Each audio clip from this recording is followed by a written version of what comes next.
Hello दोस्तों, कैसे हैं आप सब? उम्मीद है इस ठंड में आपकी पढ़ाई बहुत अच्छे से चल रही होगी। बहुत दिनों से मेरा स्टडी वीडियो नहीं आ रहा था, रील्स के कुछ वीडियो आ रहे थे। लेकिन अब से लगातार जो है स्टडी वीडियो आपको मिलते रहेगा। बिहार के एग्ज़ाम जैसे एईडीओ एग्ज़ाम जो है जनवरी मंथ में प्रस्तावित है। उसके अलावा बीएसएससी सीजीएल का जो एग्ज़ाम है, बीएसएससी सीजीएल का जो एग्ज़ाम है वह भी आने वाले समय में मार्च या अप्रैल मंथ में है। जो टीचर की वैकेंसी है वह भी होने वाली है। हो सकता है जनवरी में के अंत में या फिर फरवरी में उसका वैकेंसी TRE 4 देखने को आपको मिल सकता है। तो इस प्रकार से कई बिहार के एग्ज़ाम हैं जो कि आने वाले समय में होने वाले हैं, क्योंकि बिहार ही अभी ऐसा एक राज्य है जो लगातार वैकेंसी दे रहा है और परीक्षाएं भी आयोजित कर रहा है। इसलिए हम लोग अब बिहार की तरफ रुख करते हैं। तो अगर आपका भी सपना है सचिवालय में नौकरी करने का या शिक्षक बनने का, जिसमें सामान्य पेपर जो हैं उसमें ज़रूर से ज़रूर जो जनरल नॉलेज जो होता है उसके प्रश्न पूछे जाते हैं, तो इसका तैयारी अगर आप करना चाहते हैं तो यह वीडियो आपके लिए बहुत ही महत्वपूर्ण रहने वाला है। तो यहाँ पर देखिए कि हम लोग आज कला संस्कृति से महत्वपूर्ण प्रश्न करेंगे। इसमें कला के सारे प्रश्नों को कवर करेंगे, पहले थ्योरी और उसके बाद कुछ ऑब्जेक्टिव प्रश्न हम लोग करेंगे इससे संबंधित। अलग अलग नृत्य के बारे में हम लोग देखेंगे और करेंगे। तो चलिए वीडियो को शुरू करते हैं बिना देरी किए, क्योंकि मेरे चैनल का यही एक मोटो है कि सीधी बात नो बकवास, इसलिए बिना बकवास किए चलिए शुरू करते हैं। सबसे पहले है प्रमुख भारतीय नृत्य विधाएं।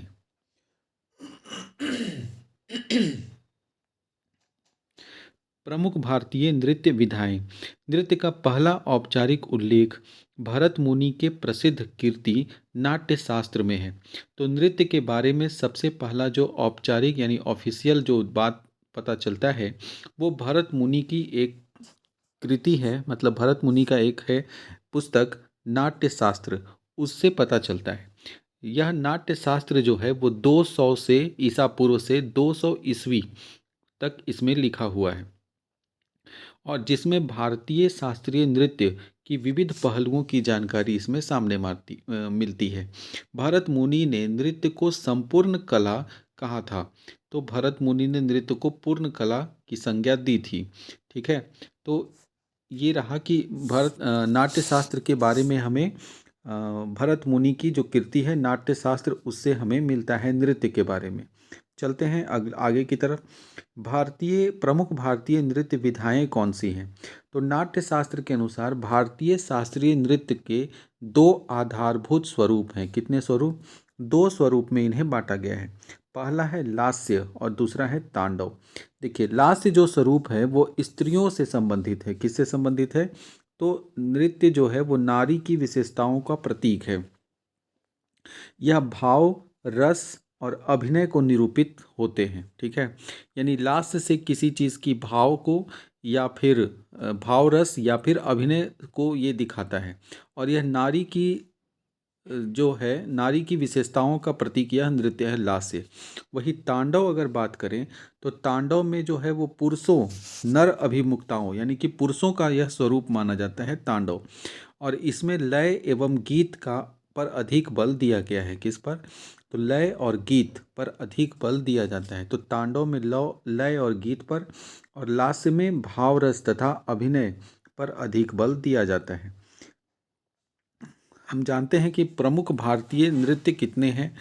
अगर बात करें कि टोटल कितने रस होते हैं, तो नृत्य में 9 रस होते हैं, ये याद रखना है। कितने रस होते हैं? 9 रस। ठीक है।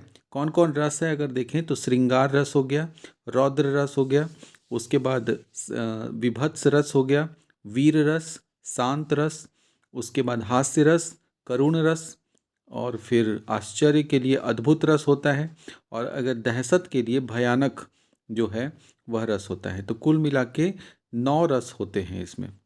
ठीक है। और कितनी नृत्य की मुद्राएं कितनी हैं?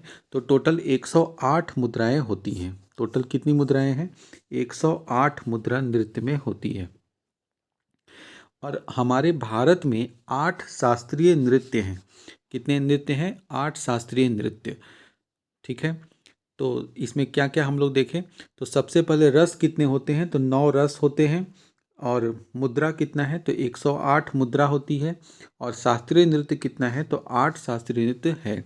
किसके अनुसार तो संगीत नाटक अकादमी के अनुसार शास्त्रीय नृत्य की संख्या 8 होती है। कौन कौन है तो सबसे पहला है भरतनाट्यम। 8 शास्त्रीय नृत्य देखें तो भरतनाट्यम, कथकली, मोहिनी अट्टम, कुचिपुड़ी, ओडिसी, मणिपुरी, कथक, सत्रिया, ये टोटल 8 शास्त्रीय नृत्य है। तो एक ही वीडियो में नहीं, लेकिन हम लोग अलग अलग पार्ट करके इस वीडियो में पूरे इसके 8 शास्त्रीय नृत्य के बारे में देखेंगे। भरतनाट्यम जो है वो पहला है। इसमें है यह शास्त्रीय नृत्य विधा का सर्वाधिक प्रचलित रूप है। इसका नाम भरत मुनि तथा नाट्यम शब्द से बना है। तो यह सबसे प्रचलित रूप है भरतनाट्यम। तमिलनाडु में होता है, जानते ही हैं। तमिलनाडु के अर्काट जिले के चिदम्बरम नगर में भरतनाट्यम का जन्म हुआ था। भरतनाट्यम की शुरुआत कहाँ से हुई तो बोलेंगे तमिलनाडु में एक जिला है अर्काट, उसमें एक शहर है चिदम्बरम, वहाँ से हुआ है भरतनाट्यम की शुरुआत। इस नृत्य का संबंध तमिलनाडु के देवदासियों की एकल नृत्य प्रस्तुति सादीर से है। इस नृत्य की शुरुआत किससे माना जाता है, कहाँ से स्टार्टिंग हुआ है तो इसका संबंध पहले तमिलनाडु के मंदिरों में देवदासी था, देवदासी रहते थे, उनकी जो नृत्य प्रस्तुति करती थी सादीर, उसी से हुआ है। आगे चल के देवदासी प्रथा जो है उसे खत्म हो गया। और ये जो सादीर जो नृत्य होता था उसे, इसी कारण इसका जो भरतनाट्यम है इसे दासी अट्टम भी कहते हैं। भरतनाट्यम का ही क्या कहा जाता है, दासी अट्टम, क्योंकि देवदासियों के एकल नृत्य से ये लिया गया है और इसलिए दासी नृत्य से लिया गया है, तो दासी अट्टम भी नाम पड़ गया। ठीक है, बाद में चल के देवदासी प्रथा जो है वो ख़त्म हो गया, और ख़त्म होने के साथ साथ ये भरतनाट्यम जो दासी अट्टम नृत्य था वह भी समाप्त हो गया। लेकिन बाद में चल के श्री ईश्वरी कृष्ण अय्यर को, किसे तो ईश्वरी कृष्ण अय्यर जो हैं, इनको भरतनाट्यम को पुनः जीवित करने का श्रेय जाता है। तो भरतनाट्यम को पुनः जीवित करने का श्रेय किसे जाता है, बोलेंगे ईश्वरी कृष्ण अय्यर को जाता है। ठीक है, इस नृत्य कला को वैश्विक पहचान दिलाने के लिए, वैश्विक पहचान पूरे विश्व में पहचान तो रुक्मिणी देवी अरुणडेल ने दिलाया था। किसने दिलाया था, बोलेंगे रुक्मिणी देवी अरुणडेल ने वैश्विक पहचान दिलाया। तो भरतनाट्यम के बारे में हम लोग समझे कि भरतनाट्यम को पहचान रुक्मिणी देवी अरुणडेल ने दिलाया था, और पुनः जीवित करने का श्रेय श्री कृष्ण अय्यर को जाता है। तमिलनाडु के दासी देवदासियों के एकल नृत्य सादीर से ये लिया गया है। इसे दासी अट्टम के नाम से भी जानते हैं। तमिलनाडु का प्रचलित नृत्य है। ठीक है, तो यह भरतनाट्यम था। इसे विश्व पहचान कौन दिलाया तो रुक्मिणी देवी अरुणडेल ने दिलाया था। नेक्स्ट हमारा है कुचिपुड़ी नृत्य। आंध्र प्रदेश में होने वाला यह प्रसिद्ध नृत्य है कुचिपुड़ी। कुचिपुड़ी नृत्य विधा का नाम आंध्र के एक गांव कुचेलापुरम से लिया गया है। तो कुचेलापुरम एक गांव है, उसी से इसका नाम पड़ गया कुचिपुड़ी। कुचिपुड़ी को पुनः जीवित करने का श्रेय जाता है बाला सरस्वती और रागिनी देवी को। कुचिपुड़ी को पुनः जीवित करने का श्रेय किसे जाता है तो बाला सरस्वती और रागिनी देवी को जाता है। इसकी प्रस्तुति के समय भागवत पुराण की कहानियाँ क्या प्रस्तुत किया जाता है इसमें, तो ये जो डांस किया जाता है तो उसमें भागवत पुराण की कहानियों को दिखाया जाता है, एवं इसमें श्रृंगार रस की प्रधानता होती है। तो कुचिपुड़ी में किस रस की प्रधानता है तो श्रृंगार रस, प्रेम के लिए जो होता है वह श्रृंगार रस कहलाता है।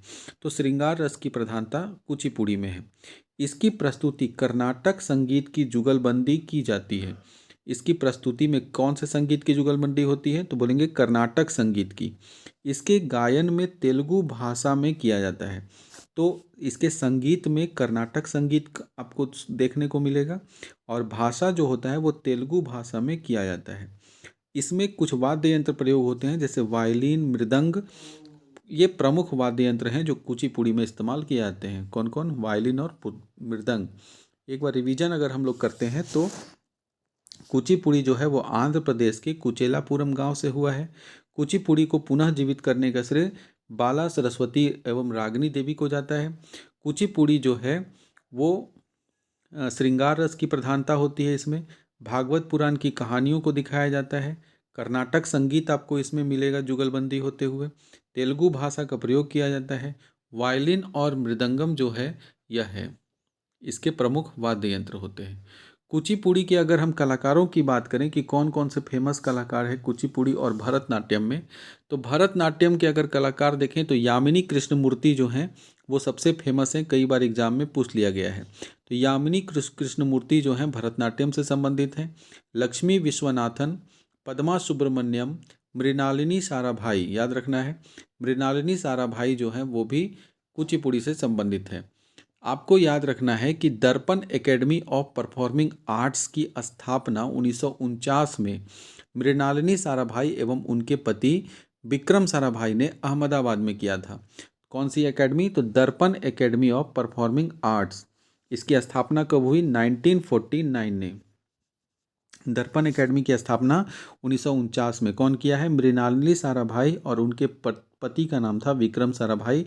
इन्होंने मिल करके अहमदाबाद में किया है। कहाँ किया है? अहमदाबाद में। ठीक है, दर्पण एकेडमी की स्थापना किया है। लेकिन इनकी मृत्यु के बाद, मृणालिनी साराभाई और उनके पति की मृत्यु के बाद, उनकी जो बेटी है मल्लिका साराभाई, वो पिछले 30 सालों 3 दशक से वो इसका संचालन कर रही है। किसका? दर्पण एकेडमी ऑफ परफॉर्मिंग आर्ट्स का। स्थापना कब हुआ? 1949 में। इसलिए मृणालिनी साराभाई कौन से डांस से है? तो भरतनाट्यम से है। यामिनी कृष्णमूर्ति भरतनाट्यम से है। मल्लिका साराभाई जो कि मृणालिनी साराभाई की बेटी हैं, दर्पण एकेडमी को संचालित कर रही हैं, उनका संबंध भी भरतनाट्यम से है। ठीक है, और अल्लार मेल वल्ली, यह भी वल्ली जो है वो भरतनाट्यम से संबंधित है। कुछ प्रमुख कलाकार हैं ये। आगे चलते हैं, देखते हैं इसका कुचिपुड़ी। कुचिपुड़ी के प्रमुख कलाकारों में अगर हम लोग देखें तो इसके प्रमुख कलाकार कौन से हैं? तो यामिनी कृष्णमूर्ति कुचिपुड़ी डांस भी करती हैं। राजा रेड्डी कुचिपुड़ी से हैं। सबसे जो मुख्य प्रमुख कलाकार हैं वो हैं निधि लक्ष्मी नारायण शास्त्री। कौन है? लक्ष्मी नारायण शास्त्री। इन्हें कुचिपुड़ी की एकल विधा का जनक कहते हैं। याद रखना है कि कुचिपुड़ी के एकल विधा का जनक किसे कहते हैं। ये सब पीडीएफ में नहीं है इसलिए इसमें बता दे रहे हैं। तो कुचिपुड़ी के एकल विधा का जनक, एकल विधा का जनक कहा जाता है लक्ष्मी नारायण शास्त्री को। किसे कहा जाता है एकल विधा का जनक? लक्ष्मी नारायण शास्त्री को कहा जाता है। ठीक है, और यामिनी कृष्णमूर्ति जो है वो संबंधित है। चिन्ना सत्यम संबंधित है। ठीक है, राजा रेड्डी राधा रेड्डी दोनों जो है रेड्डी रेड्डी वो है कुचिपुड़ी से संबंधित है। चलते हैं हमारे अगले डांस की तरफ। हमारा अगला जो है वो है कथकली। कथकली का मतलब होता है एक कथा का नाटक। कथकली का मतलब क्या है? एक कथा का नाटक। ठीक है, मतलब कोई कहानी है उसका नाटक करते हुए इसमें दिखाई देगा। इसका उद्भव सबसे पहले केरल के तटों पर हुआ था। मतलब केरल के समुद्र के किनारे वाले स्थानों में लोग कथकली करते थे, तो केरल से संबंधित है। 1930 में इसका पुनरुत्थान मलयालवी कवि सीएन मेनन के द्वारा मुकुंद राजा के संरक्षण में किया गया था। ठीक है, इस महान नृत्य कला शैली जो है वो 300 वर्ष से भी अधिक पहले से केरल के तटों पर यह हो रहा है, 300 सालों से। लेकिन 1930 में फिर इसका पुनरुत्थान किया गया। कौन? तो मलयाली कवि थे, मतलब मलयालम के कवि जो थे वो वीएन मेनन थे, उनके द्वारा किया गया और उस समय मुकुंद राजा के संरक्षण में किया गया। कथकली के विकास में महाकवि वल्लतोल जो हैं, वल्लतोल नारायण मेनन कौन है? तो महाकवि वल्लतोल नारायण मेनन द्वारा स्थापित केरल कला मंडल, उन्होंने स्थापित किया था केरल कला मंडल, और अनेक प्रशिक्षण केंद्र कथकली को प्रशिक्षण देते हैं। ठीक है, तो मुख्य है केरल कला मंडल जो कि नारायण मेनन के द्वारा, वल्लतोल नारायण मेनन जो थे वो उन्होंने कथकली के विकास के लिए यह मंडल की स्थापना की थी। पुनरुत्थान किसने किया है? तो मलयालम के कवि थे सी एन मेनन के द्वारा किया गया था। कब? 1930 में। कब किया गया था? 1930 में। कथकली गीतों के लिए प्रमुख भाषा मणिप्रवलम है। कौन है? मणिप्रवलम। मणिप्रवलम जो है दो भाषा का संगम है। कौन कौन? तो मलयालम और संस्कृत का मिश्रण है। कथकली आकाश तत्व का प्रतीक है। क्षितिजल पावक गगन समीर आकाश है ना उसमें, तो आकाश तत्व का प्रतीक है कथकली। ठीक है, तो कथकली में क्या होता है कि कथा का नाटक होता है। इसका जो पुनरुत्थान हुआ था 1930 में हुआ था। केरल का प्रमुख डांस है कथकली। और पुनरुत्थान कौन किया था? तो C.N. मेनन जो थे, एक मलयाली कवि थे, उन्होंने किया था 1930 में। इसमें जो भाषा प्रयोग होती है वो मणिप्रवलम भाषा है। मणिप्रवलम कौन सी भाषा है? तो मलयालम और संस्कृत का मिश्रण होता है। कथकली किस तत्व का प्रतीक है पूछा जाएगा, तो आकाश तत्व का प्रतीक होता है। ठीक है, तो ये कुछ प्रमुख थे कथकली से। तो ये आज के इतने ही वीडियो को हम लोग यहाँ तक रखते हैं। 15 मिनट का वीडियो हो गया है। इससे संबंधित जो बाकी सारे जो शास्त्रीय नृत्य हैं वो सब आपको अगले वीडियो में मिलेगा। और उससे ही हम लोग क्या करेंगे कि कुछ प्रमुख जो इम्पोर्टेंट MCQs है, जिसको आज हम मुँह ज़बानी बताए हैं, तो उसी से संबंधित सारे MCQ जो पिछले ईयर में पूछे गए हैं वैसे क्वेश्चन का संग्रह करके आपको कला संस्कृति से देंगे। तो वीडियो आपको कैसा लगा, पसंद आया होगा तो चैनल को लाइक कीजिएगा, सब्सक्राइब जरूर से ज़रूर कीजिएगा। धन्यवाद।